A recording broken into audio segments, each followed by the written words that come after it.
नमस्कार दोस्तों, आप सभी का आपके अपने YouTube चैनल में बहुत बहुत स्वागत है। आज की वीडियो में हम आपको बताएंगे कि अनंत चतुर्दशी के दिन 14 गांठों वाला अनंत सूत्र क्यों बांधा जाता है, आखिर इसे बांधने के पीछे का क्या महत्व होता है और क्यों इसमें 14 गांठें ही होती हैं, न कम न ज़्यादा। मगर वीडियो शुरू करने से पहले आप सभी से एक रिक्वेस्ट है, अगर अभी तक आपने हमारे चैनल को सब्सक्राइब नहीं किया है तो प्लीज़ चैनल को सब्सक्राइब कर लीजिएगा और वीडियो पसंद आए तो वीडियो को लाइक ज़रूर कर दीजिएगा। हर वर्ष भाद्रपद मास की शुक्ल पक्ष की चतुर्दशी को अनंत चतुर्दशी के रूप में मनाया जाता है। इसी दिन घर में विराजे गणपति बप्पा विदा होते हैं, यानी इसी दिन गणपति विसर्जन भी किया जाता है। इस बार अनंत चतुर्दशी 1 सितंबर को पड़ रही है। इस दिन गणपति के पूजन के साथ साथ भगवान विष्णु का पूजन भी किया जाता है। साथ ही पूजन के बाद 14 गांठों वाला अनंत सूत्र बाह में बांधा जाता है। ऐसी मान्यता है कि भगवान विष्णु ने संसार के कल्याण के लिए 14 लोकों का निर्माण किया था और उन 14 लोकों के संचार के लिए स्वयं भी 14 रूपों में अवतरित हुए थे, जिससे कि भगवान विष्णु अनंत रूप में दिखने लगे थे। तो भगवान विष्णु के उन्हीं 14 रूपों के स्वरूप में 14 गांठों वाला अनंत सूत्र बांधा जाता है। ऐसा माना जाता है कि अनंत सूत्र की वे 14 गांठें भगवान विष्णु के वे 14 रूप हैं जो भगवान विष्णु अवतरित किए थे।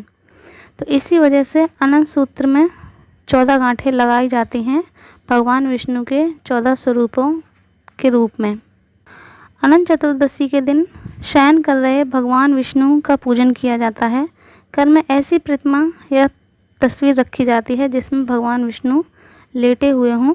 माना जाता है कि इस दिन व्रत रखने से मिलने वाला पुण्य कभी समाप्त नहीं होता है।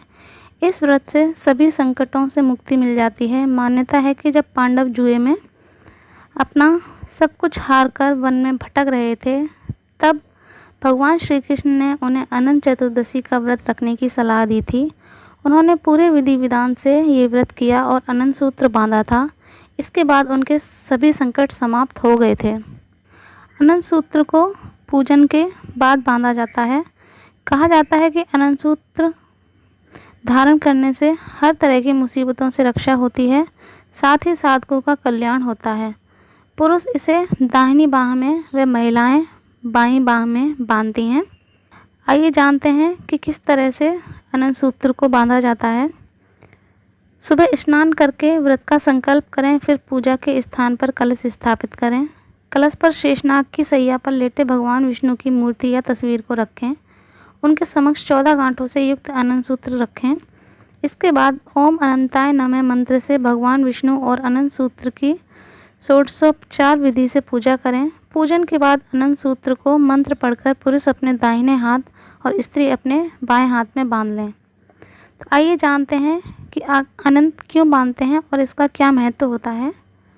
एक दिन कौंडिन्य मुनि ने अपनी पत्नी के बाएं हाथ में बंधे अनंत सूत्र को जादू मंत्र वाला वशीकरण करने का डोरा समझकर तोड़ दिया और उसे आग में डालकर जला दिया। इससे भगवान विष्णु नाराज हो गए और उनकी नारी संपत्ति नष्ट हो गई।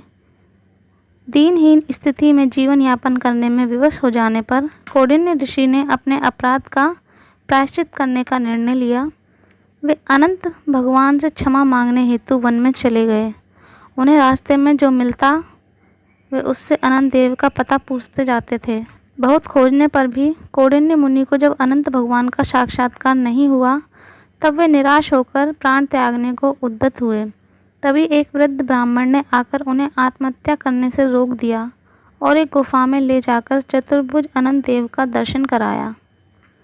भगवान ने मुनि से कहा, तुमने जो अनंत सूत्र का तिरस्कार किया है, यह सब उसी का फल है। इसके प्रायश्चित हेतु तुम 14 वर्ष तक निरंतर अनंत व्रत का पालन करो।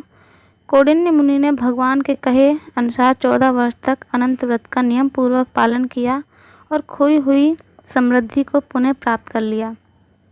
तो इस तरह से अनंत चतुर्दशी के दिन अनंत सूत्र बांधने का बहुत अधिक महत्व होता है। उससे मनुष्य की सभी परेशानियों से मुक्ति मिल जाती है। अनंत को एक बार बांधने के बाद अगली अनंत चतुर्दशी तक बांधना आवश्यक होता है। किंतु अगर ऐसा संभव ना हो तो कम से कम 14 दिनों तक अनंत को अवश्य बांधना चाहिए, उससे पहले उसे नहीं खोलना चाहिए। तो दोस्तों, आशा करती हूँ आपको मेरी ये जानकारी अच्छी लगी होगी। अगर अच्छी लगी हो तो प्लीज़ वीडियो को लाइक ज़रूर कर दीजिएगा। मैं मिलूँगी आपसे अगली वीडियो में, तब तक के लिए बोलिए ओम नमः शिवाय।